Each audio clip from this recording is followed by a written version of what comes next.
I'm Dave. This is the Cyderbaby Show. And today I'm speaking to Zak Stevens of Archon Angel. Hello, sir. How are you? Doing great. Thank you so much, Dave. Thanks for having me. It is absolutely my pleasure. I mean, Archon Angel is your current band, shall we say. Just released an album last week, yes? That's right. I think it was the 14th, and this is the second record for Archon Angel. We had one called Fallen, which came out in 2020, and it was auspicious timing because the pandemic was right around the corner. So we basically came out on, it was Valentine's Day, Oh, as I recall, 2020. So within 2 weeks from that time, we saw unprecedented shutdowns, and the entire music industry was shut down. But we did manage to get a few shows in because we played on the 70,000 Tons of Metal cruise with about 39 other bands. And we played a couple of shows, and that was really the first two shows for Archon Angel. yeah. They went well, but then of course, as soon as we got off the cruise, we were probably very lucky to even be able to get off the cruise because the pandemic was it was lurking around the corner quickly. But little did we know, within about 8 days of that, there was no more shows for a while, and everything kind of shut down. So it was but you never know when that stuff's going to happen. So that was just one of those things. But coming into this record, we got in April, I think it was the 14th. So we were real happy with this one. Okay. Tell me a little bit about the album. I mean, to my mind, this is just up my street. It's heavy metal at its best. Thank you. I do love it. I've missed albums like this. It's albums like Two that you just put on from the beginning and you want to listen to it straight the way through and then press repeat and play it all again. I hate albums on Spotify now that you just hear one track one day and another track another day and you only get snippets. This album for me is just like bang, track 1, track 11. That's it. Keep going. So just nice. Tell me about it. Wake of Emptiness is the opener. So just tell me a bit about that. Well, we have a concept here running on this Archon Angel, where the Archon, he's a very strong individual. It stems from Gnosticism, a second century religion, if you will, at the time, which had elements of Christianity, and then it had elements of pre-Christianity. So it was just quite interesting. But in that religion, the Archon is the only entity that would be able to take the message from the people of Earth to the higher divinities. So that was the only way that the people of Earth would get their message to the divinities in that scenario. So the songs of Archon Angel on both records are basically representing stories in the life of the Archon. So coming into the second album, you were talking about the title track, Wake of Emptiness. This is a piece of the Archon's life, which is starting the second chapter, which is the second album. In the first album, he's basically this guy who's like a successful businessman who's got a substance abuse problem in the whole 9 yards, heavy drinker, drugs, he's just kind of lost, and he's got some PTSD. He's just kind of successful, yet going on a quick path towards absolute devastation. Yeah. Now, he's approached by Demiurge, or whatever you want to call it, the divinity of of Gnosticism, and he says, of course, it's fictional story brought into the modern time. So they said, hey, you need to become. We've chosen you to become the Archon to help out, the people of Earth with some severe problems that they're going through right now. And he's like, I'll pass. I appreciate you asking me, but I've got a lot going on, and I'm not really going to be able to help you. And they go, you don't understand. You don't have a choice. We're assigning you, and you have these powers, but you just don't know it yet. So he's like, oh man. So he has to go through the whole process of denial and then acceptance. And so that was the whole first album. You got a guy who really doesn't even want to be in that role. He's being assigned into the role. So coming into the second album, he's already accepted what's going on, and he's kind of, honing the powers that he has that he never knew he had to be able to help things. And he does have the wings, and he can, he's heavenly. He's all over the place, and he's in this opening up in the second album. He's living in a castle, which is kind of where the song "Fortress," the first video, it sort of about. Yeah. So he's just kind of trying to understand, how to balance the feelings. He's half human, half Archon. It's a very strange situation. But he's getting used to what he's got to do, and he's feeling the power, and he's feeling, and he's learning ways to use it. Now, Wake of Emptiness is almost like him waking up into the second album, and try to say, from all of the hurt and pain that he had in his human life, he's now he's tapping into that to make his powers even greater. So he's really doing a lot of self-awareness studies, really trying to tap into, who am I really? You're talking about a guy who, when you're that lost, you don't really know who you are anymore. So now he's actually saying, hey, I want to find out who am I really? So, we got an opening track that doesn't really come out too bombastically. Wake of Emptiness is more of a mid-tempo kind of thing, but it's got a dark kind of feel to it. So we said, hey, let's open up the album with something different. It might not be your typical opening track of a, typical, heavy metal or new metal thing, but it sets the mood. So we were like, yeah, let's do something different. I mean, everything's kind of sort of been done in this genre, So anytime you can shift gears, we were in favor. So I said, hey, let's set the mood with Wake of Emptiness, a guy who's really doing some self-introspection and trying to get better, trying to even hone in on the powers and make them even more powerful. So yeah, that's what that song's about, basically opening up. Yeah. I mean, the song itself is almost like a big drawing of breath. And the XL is just about every other track on that on the album, because you just go for it, song after song after song.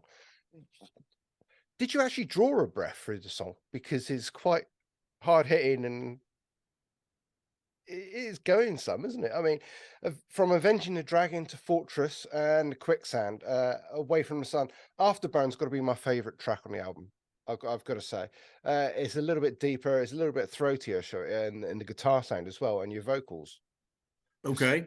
On the buttons. So, but one thing now I do find, you seem to pick or choose your words very, very carefully for each song. Was it a hard process? It seems very lyrically driven. Is that right? Is that just me, or? Yeah, well, it's lyrically driven because there's the concept, and the lyrics of each song are kind of explaining like little stories, or individual stories in the life of the central character. Now, that is my wife's area, because my wife Catherine actually writes all the lyrics for Archon Angel. Okay, right. Because she came up with the band name when they first called. With Aldo Lo Nobile, he's our producer and guitar player. So I worked with him with on some Timo Tolkki stuff for Avalon. Yeah, he had written a couple of songs. He goes, Timo wants you to sing. I had already done one album, and so he did the second Avalon album. He said, "Come in," but this was the second album was the first one that Aldo was involved in. So Aldo said, "Hey, can you do another couple of songs?"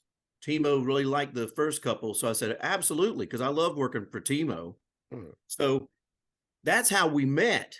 And then and probably about 8 months later, after Avalon came out, is when I get the call from Aldo. They said, Frontiers wants me and you to work together to do some albums, but we need a band name, and we got to start from scratch. So I get that call, and I'm kind of walking around in Michigan. I was living in Michigan at the time, really cold weather around the springtime.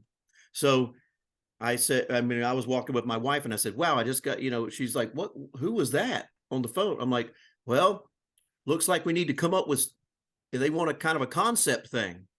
So I said, we got to come up with something. So we just kept walking around the lake, and just bouncing off ideas. And she goes, have you ever heard of like archons and stuff? She goes, sometimes people think it's from Greek mythology, but it's not. It's more like Gnosticism, and I didn't know anything about it. She goes, I said, the name sounds really cool. Yeah. So then she goes, she just kind of like Archon Angel, like she was saying Archangel, but of course that's been used a lot. So it's like Arc. So then we kind of just landed on that. So I said, that sounds pretty cool. So we got back with Frontiers and said, what do you think about this? They said, yeah, let's run a search and see what's up. Because it was nothing was taken, because you have to do these copyright searches. Yeah. So they said, yeah, that sounds good. So then before you know it, I mean, by the night she was already into the whole concept. So I said, why don't you can take over, because you're you're leading the way on the concept. So your question about the lyrics, very interesting, because hey, I've got a couple of lyrics here or there, to make a few things fit. But my lyrical contributions are minimal. My wife writes all of the lyrics for Archon Angel.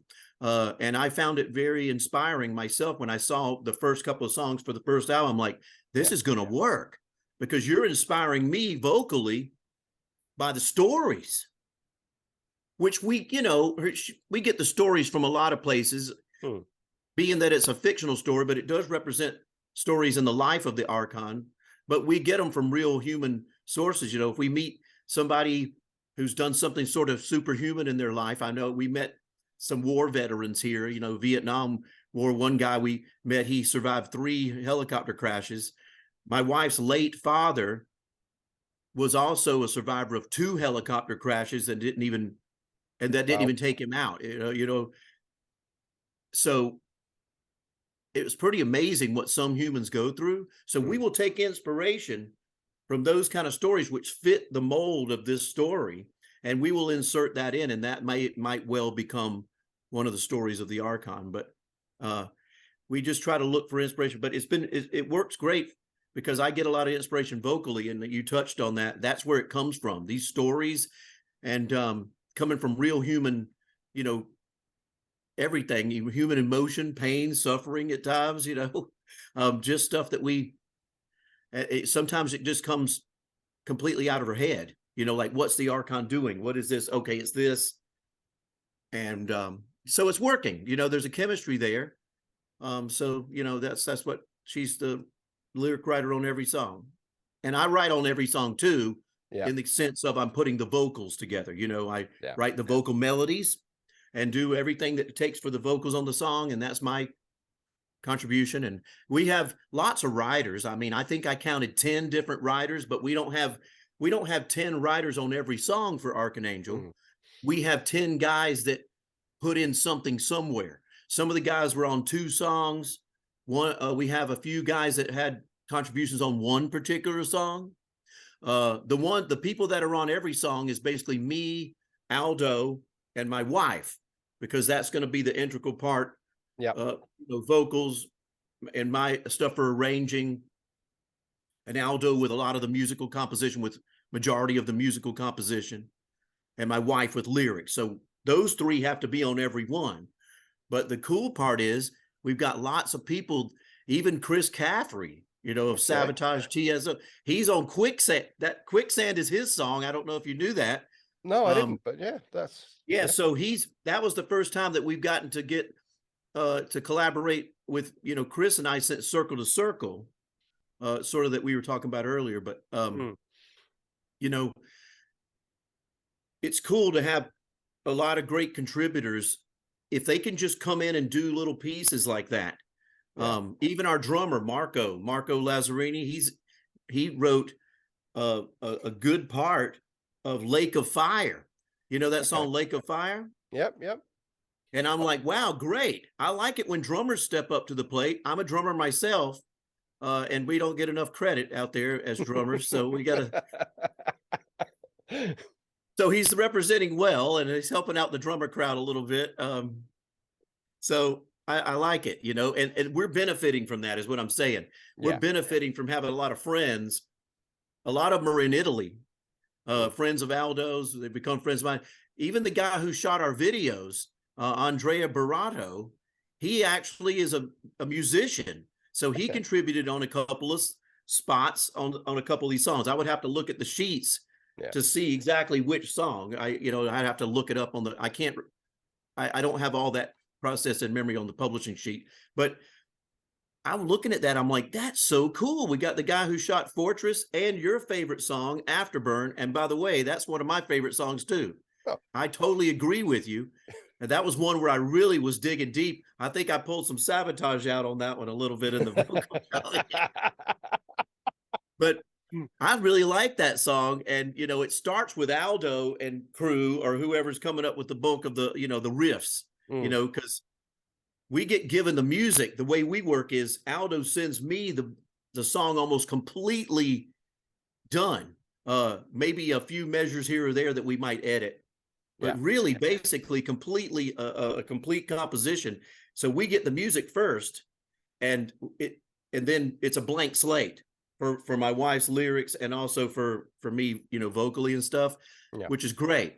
So it's like a kind of a canvas where most of it's painted, and all we have to do is paint the rest of it.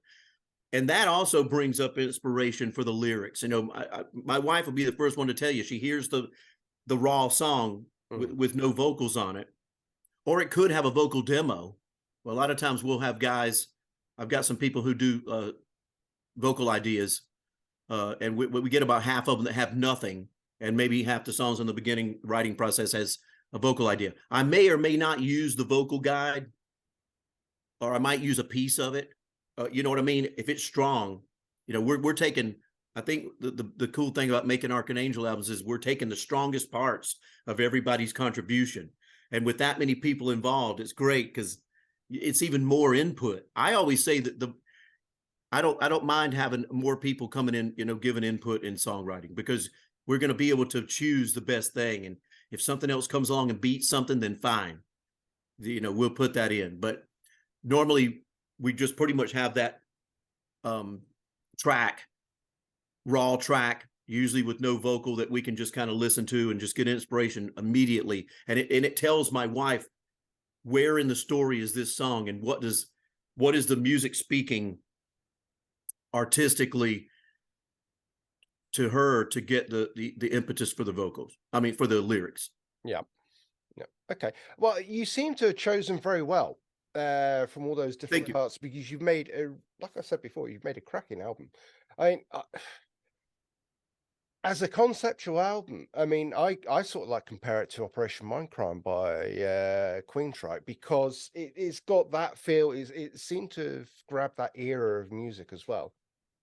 It brought it bang out to date, and you've got a real story right behind every song that's on that album. I mean, what more can I say? I really do like it. I urge anybody to go out and at least listen to it on Spotify and see what they think. But appreciate it. I know Aldo is he's very influenced by Queensryche. I really noticed that on the first album, on Fallen. I'm like, yeah, I hear so much inspiration. I'm a huge Queensryche fan. Really? And that was like coming out when I was in college age. Yeah. That was the golden age of Queensryche. Yeah. So I had a great time in my life to be able to enjoy that. That was great. I'm like 19, 20, 21 years old. It was a glorious time to have those, like Operation Mindcrime and stuff like that come out. And the original EP, I was still in high school when the EP came out. So that was just an amazing time to be able to experience that. So I know, and he's younger than me. Like, I think Aldo's probably he's probably 15 years younger than me, because, everybody knows that I have a hat that I wear sometimes that says old AF. Old. Yeah. So you got to take it in stride. I'm old AF. Yeah.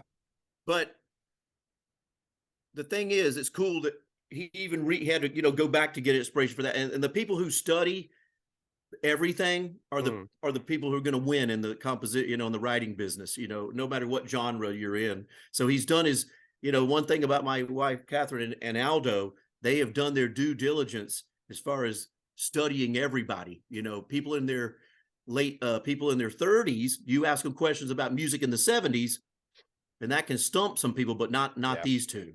Yeah. They know everybody, they're musicians, and they've studied everybody, and it shows, so you have to do your homework. You got to study everybody, I think, thousands of songs in the brain. People, ask me to sing stuff. They go, how do you know all the lyrics of that? I mean, that came out in like 1973. And I'm like, I've got thousands of songs in my data banks. I don't know, because I just take the time to learn them. I don't know, but it matters. And so you can pick back on that. But yeah, I think that even the first video, Fortress. I don't think people are going to argue with me when I say the opening riff does remind me of Queensryche right there. I mean, but it's not. But it definitely comes from the inspiration, in my opinion. He might say, nah, but me being a huge fan of Queensryche, I think I have an opinion of what I can tell you if there's a similar riff that can be compared to that. So I will put my argument out there. That opening riff was inspired by Queensryche. Inspired. That's the word. Inspired. Yes. Okay. Are there any plans to tour Archon Angel coming up? We're talking about it all the time. We're just gonna see if there's something feasible out there. We're new. It's a new band.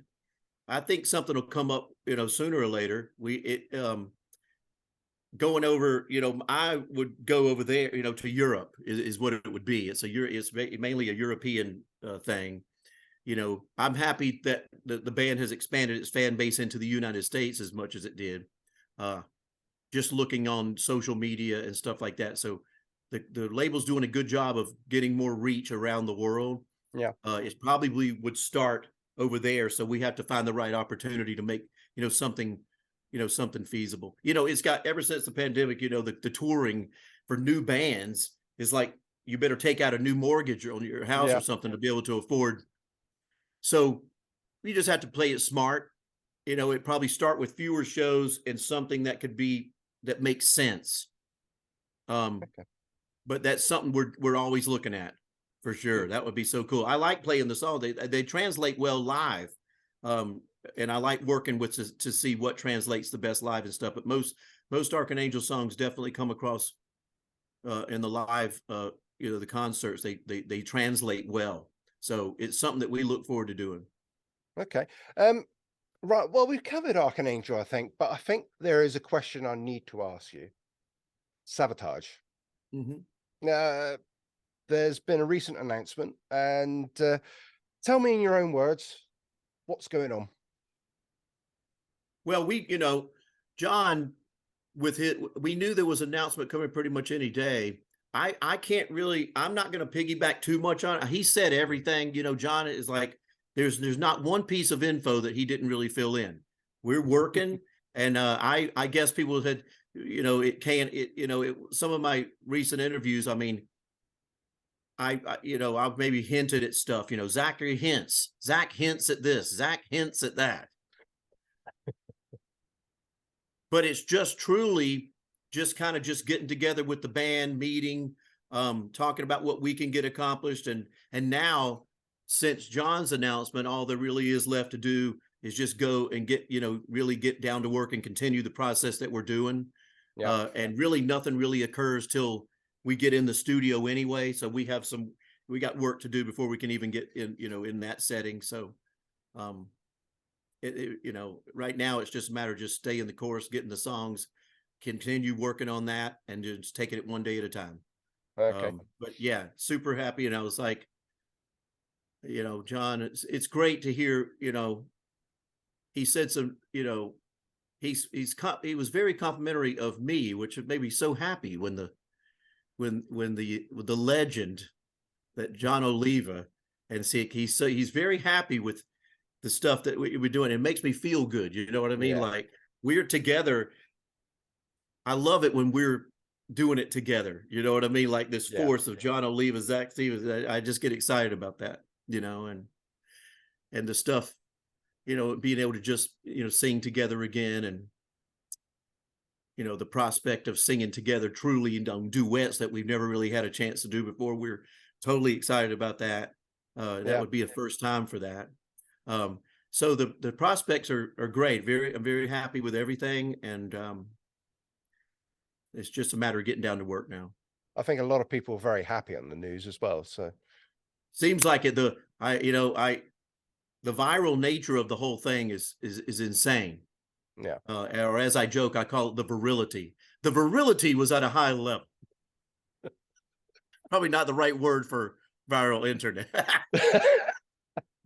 We have sustaining high virility of this time. No, and that I was laughing with John about that. I said, this thing is gone completely insane. Yeah. But great, as it should be. And you know, now it's just you got to get down to work. Yeah, I mean, I think it's brought back a lot of good memories from years ago, and people are really happy at that. It's something that they can look back on, a little bit nostalgic, and say, yeah, Yeah, something brand yeah, me new as too. well. So it's I think it's From my standpoint as well. I mean, you hit it right on you hit the nail on the head. You know, because you're talking about myself. I've been a fan of the band even before I even joined Savatage. I mean, back in '92. Yeah. And it was a dream. You know what I mean? I used to sing in the garage in the house I grew up in my mom's house, not too far from here where I live now. And I would be in the garage singing Savatage stuff, and somehow going, I think I can sing this stuff. I mean, I don't really sound like John, but I think it's just so fun. And I was just so inspired by Savatage, even from the early albums. So I remember practicing in the garage till, with really bad technique and feeling a little bit sore from time to time, but still just tried to sing it like me. I wasn't really trying to, and I think that's been the thing that's helped me all along. You don't try to copy somebody, you just try to do your thing. So now the fact that it's like a duo, it's insane. It's incredible. Absolutely. Well, I wish you all the best of luck with that. Thank you so much. And I will be looking forward to hearing what you guys produce. As for other projects, Trans-Siberian Orchestra, is that yes, still... TSO? Yeah, we tour every year in the States. The winter tour, it's Christmas oriented, all largely based on Savatage, the sound of Savatage, coming from the first song Sarajevo 1224, which was on the Savatage record Dead Winter Dead. It became sort of a surprise Christmas hit in the United States back in '96. Yeah. So then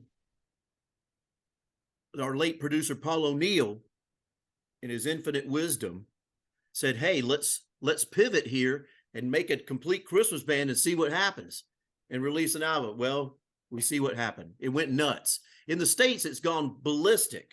Yeah. So it is a great thing, and it's a job for many of us. It's our main gig, which supports all of the underlying stuff like Savatage. Now it's kind of gone, it's strange because it went from Savatage to TSO, and now TSO supports Savatage in many ways. Yeah. So it's kind of gone both ways, and it's interesting to see that full circle. But yeah, we just go out every for 2 months at the end of the year, November, December, and play. And we even throw a couple of Savatage songs in there, which everybody here knows. There's a couple of Savatage songs that we throw out in the TSO sets from time to time. So it's just really been the brainchild of Paul O'Neill, and we still just kind of do everything. We kind of just say, hey, what would Paul do? It was, we've been really just trying to, use his inspiration since the time of his passing, which was tragic for everybody here and everybody who worked for him. It's just super sad, to think about. But we also want to be inspired by the guy who really took a lot from many inspirational people in history. He has the same vision. He's got visions that we could not even really see, but then he brought the whole TSO, thing into that vision. One of the people that Paul O'Neill really studied, and he told me this, that one of his true inspirations was Walt Disney. Really? Yes. He knew everything about Walt's life from being a young boy in Indiana. And really, I didn't even know it until we had a conversation maybe in 2014, 2013, where thereabouts. And he just went into so many details. I said, I had no idea that you had that you knew every detail about Walt Disney's life. He's like, wow, you know, the guys like that just blew me. You know, he was saying people like that just inspired him so greatly. And when I thought about it, I'm like, you're not much different than Walt Disney of the music business. He goes, well, thank you. And I said, well, yeah, because of the, you know, when you have those, the vision for stuff, the people around Walt didn't really understand his vision for everything either, about films and growing the company and having these parks and, you know, stuff all over the world that he didn't even see the finishing of the Walt Disney World by 1971. He had passed away, but by the time that opened. So, wow, you know, I don't know. I figured I'd share it because I don't really, you know, I know that not too many people really know about those little tidbits, but I found it so admirable that he, you know, like I said, you have to study, you have to kind of get inspiration by looking into stuff. And Paul is a great example of that. He went all the way. You know, if we have a record like Dead Winter Dead, talking about the story of the breakup of the former Yugoslavia into the different countries that it is today, and the war in '95, and we dedicated a whole album to that, Dead Winter Dead. This guy, he hands me a stack of books about, you know, 18 inches high and says, get to studying the full history of Yugoslavia if you're going to sing these tracks right. And I'm like, let me pick my jaw off the ground and get started here. I said, for real? He goes, yes, I need you to be feeling this stuff. So I get it. You know, and I got to be this, you know, really, you know, knowledgeable person about the history of Yugoslavia. But that's the way he worked. He doesn't want people, you know, the singer doing stuff unless you know, you have a high knowledge of, you know, of the siege of Sarajevo. Okay. So, all right, you got it. I'll read it. It took me about a month. So I figured you know, by the time it came to sing the songs, I had a little bit better, you know, handle on it.